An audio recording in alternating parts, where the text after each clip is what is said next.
Hello guys, দেখতে পাচ্ছ সব কবুতর উড়াইছি। অনেকদিন কবুতর ওড়াইনি, আজকে সব নতুন করে কিছু কবুতর ওড়াইছি। তোমরা দেখো কবুতরগুলো মোটামুটি ভালোই উঠছে।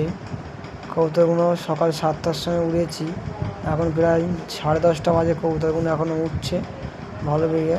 আমাদের চলো ভেতরে। এ দেখো একটা আন্দ্রা কবুতর, একটা ম্যাট্রাস কবুতর। এই কালদমটা দেখো কীরকম কালদম। একটা কবুতর ল্যান্ড করেছে, আবার একটা ম্যাট্রাস কবুতর লেবে এসেছে, প্রায় এই লেবে গেল এই কবুতরটা।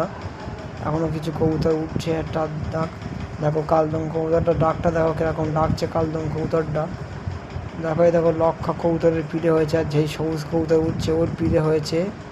দেখো কবুতর সব লেবে বামে বসছে আস্তে আস্তে। দেখো কবুতর এখন একটা উঠছে, একটা কবুতর এখন ভালোই হাইটে আছে কবুতরটা, মনে হয় এখনও 1-8 ঘন্টা উড়বে। কবুতর এখন 10টা 10:30 বেজে গেছে, কবুতর এখনও লাভিনি। কবুতরটা